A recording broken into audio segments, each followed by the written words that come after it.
Chers amis lunériennes, chers amis lunériens, bonjour. Nous sommes le jeudi 15 décembre et il fait froid, très froid. Et je viens vous relater comme tous les mois ce qui s'est passé au conseil municipal du 12 décembre. Dernier conseil de l'année, conseil chargé puisqu'il y avait 18 questions à l'ordre du jour, dont les deux premières que vous connaissez maintenant. Il s'agissait de nommer un secrétaire de séance, puis d'approuver le procès-verbal, ou du moins le compte-rendu de la réunion du conseil précédent. Dans l'ordre du jour proprement dit, il y avait en point numéro 1 l'école de surf avec la refacturation des fluides. L'école de surf, quand elle s'est implantée, nous a dit qu'elle n'avait pas besoin de fluides. Il a fallu trouver de l'électricité, ne serait-ce que pour les ordinateurs. Et donc, c'est la commune qui l'a fourni et qui refacture maintenant à l'école de surf. Autre point, la rétrocession de la voirie du lotissement du hameau des Douais. Ce lotissement est achevé depuis plus d'une dizaine d'années et les voiries n'avaient pas été intégrées dans le domaine communal. C'est maintenant chose faite. Les 1036 mètres carrés de cette petite voie viendront enrichir le patrimoine municipal. Les espaces verts, bien entendu, restent la propriété des colotis.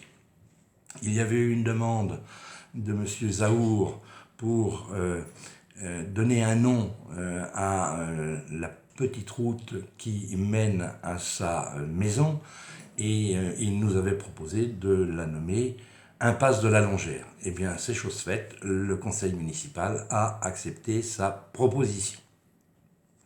Toujours une histoire de terrain pour solutionner un imbroglio dans la rue du Goulet. Il se trouve que la rue du Goulet a été autrefois privée, avec des droits de passage, qu'elle est devenue communale. On ne sait trop comment, on ne trouve pas de traces, on pense que c'est dans les années 60. Toujours est-il que, en bornant leur propriété, monsieur et madame Yannicro se sont aperçus qu'une partie de leur propriété était absorbée par la commune à hauteur de 5 mètres carrés et que par contre dans leur propriété il y avait un terrain prétendument communal de 46 mètres carrés qu'ils devaient racheter à la commune.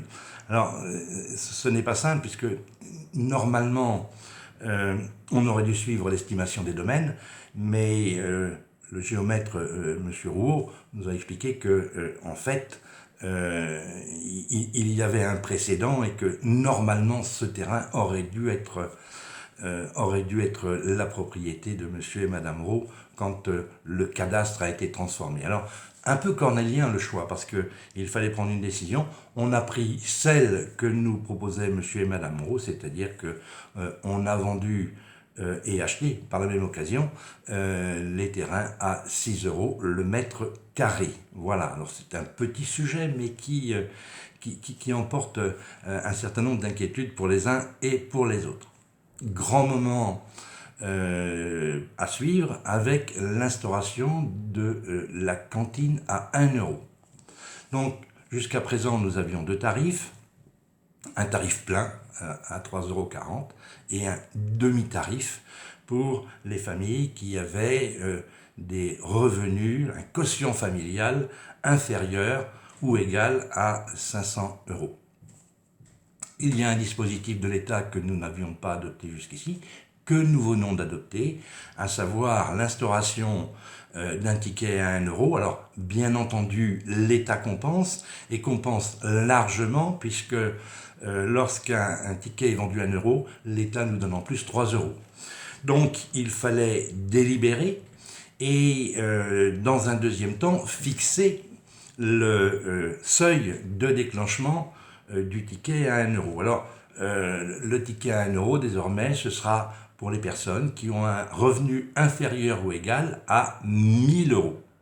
Et puis, il fallait, pour passer cet accord de coopération avec la caisse d'allocation familiale, il fallait fixer un troisième tarif. Et le troisième tarif, nous l'avons fixé à 3 €. Donc, pour faire en sorte que les familles qui ont moins de 1 170 € de quotient familial, eh bien, puissent bénéficier d'un ticket à 3 euros. Alors, je me répète parce que ça n'est pas simple. Vous aviez deux tarifs, 3,40 € et la moitié, 1,70 €. Vous aurez maintenant trois tarifs. Premier tarif, 1 euro, jusqu'à 1000 € de quotient familial. Deuxième tarif, 3 euros, jusqu'à 1170 € de quotient familial. Et puis bien sûr, au-dessus, eh bien, vous aurez le tarif normal à 3,40 €. Cette disposition entrera en vigueur dès que la convention aura été signée avec la CAF, on va dire aux environs du 1er février.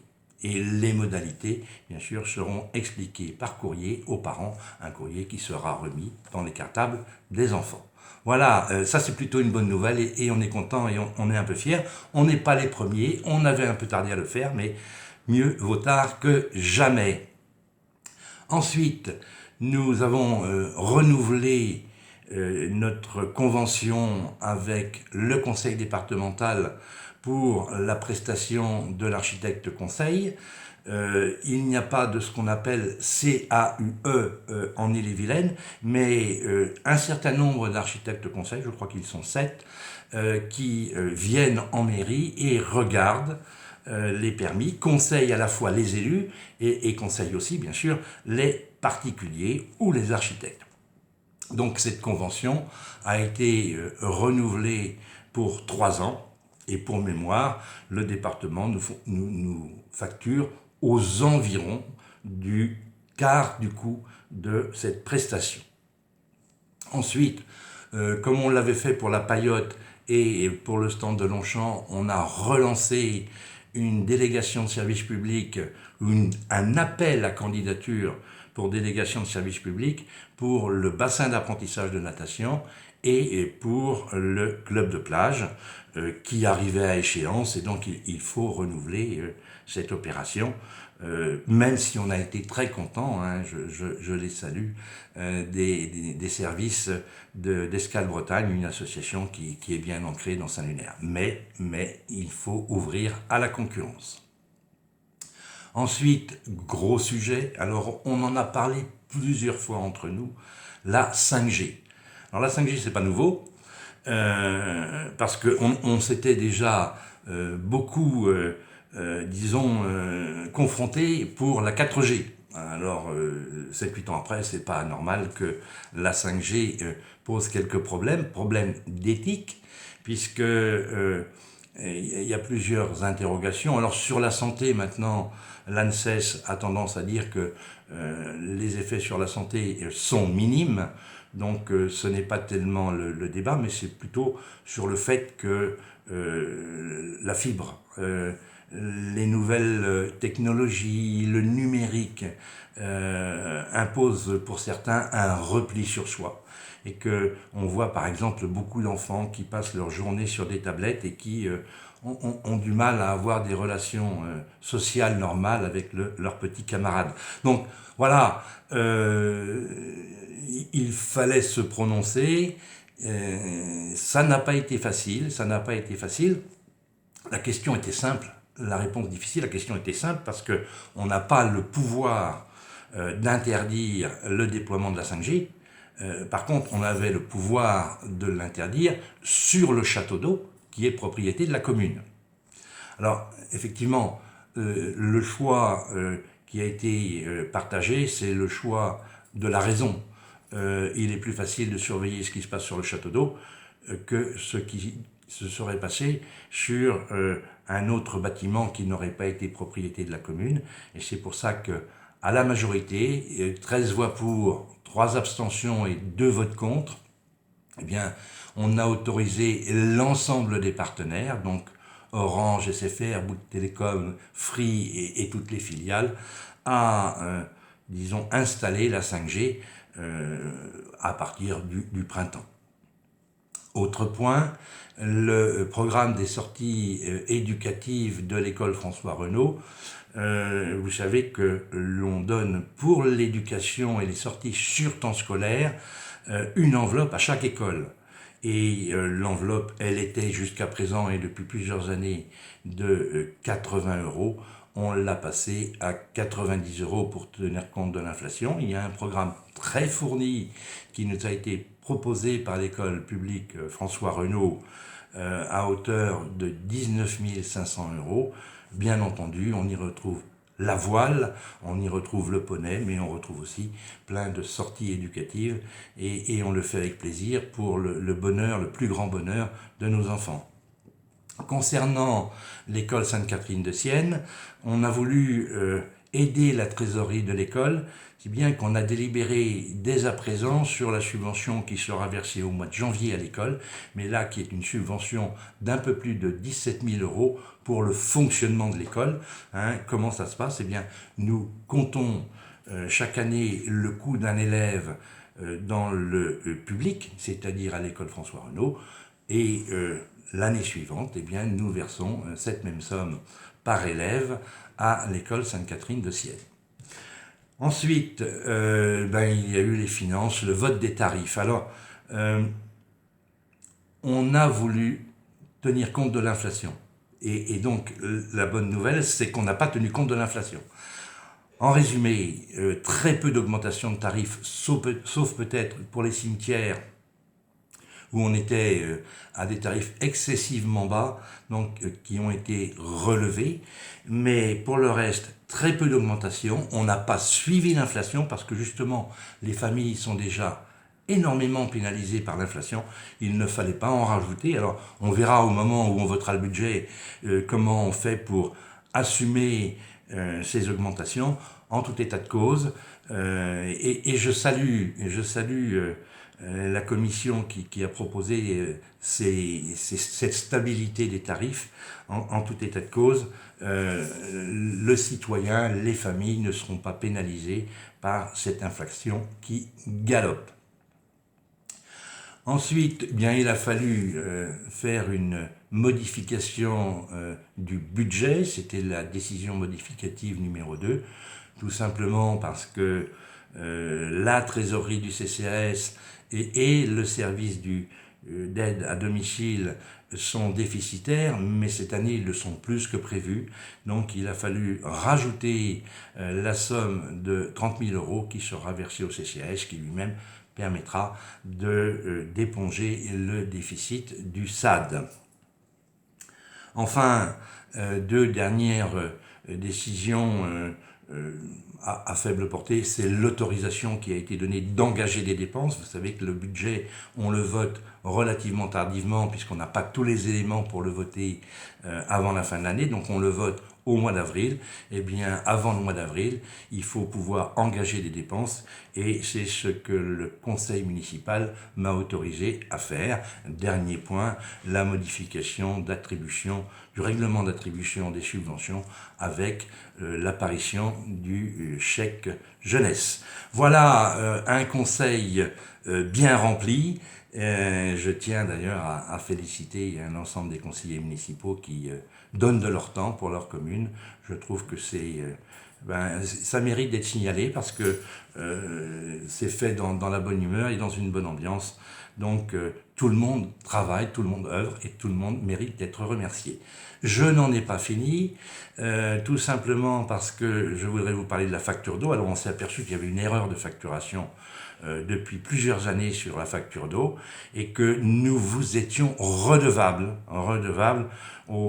pas de sommes très importantes, mais nous allons les rembourser. Alors sur les années qui peuvent être remboursées, puisqu'il y a ce qu'on appelle la déchéance quadriennale, donc pour ce qui concerne 2019, 2020 et 2021, il suffira que vous nous adressiez un RIB pour qu'on fasse le calcul de ce que nous vous redevons.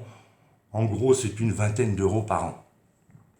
Et pour 2022, nous avons déjà corrigé l'erreur. Donc, et je vous présente à nouveau mes excuses, les excuses des services. On n'en a pas fait exprès. Et bien entendu, l'argent qui a été ainsi engrangé n'a pas été dilapidé, puisqu'elle a alimenté à une époque le budget général. Le repas des aînés, nous étions 153 convives et il y a 51 personnes de plus de 85 ans qui nous ont commandé un colis. On ira leur porter avec le plus grand plaisir pendant les vacances de Noël pour avoir quelques discussions avec elles et puis leur présenter aussi tous nos vœux pour les fêtes. Le marché de Noël, il y a eu la première édition ou la première journée dimanche dernier. Il revient dimanche prochain, 18 décembre. Soyez nombreux. Et avant ce 18 décembre, le samedi 17, il y a une exposition au Centre culturel Jean Rochefort. C'est le fabuleux village du Père Noël. Je ne l'ai pas vu, mais il paraît que ça vaut le coup, comme on dit. Et donc, nous vous attendons nombreux au Centre culturel Jean Rochefort vendredi. Alors, le week-end va être un peu chargé, parce que on devait être, si j'ai bien compris, 21 millions assis devant nos écrans à hurler de joie quand l'équipe de France s'est qualifiée pour la finale. La finale, c'est dimanche prochain.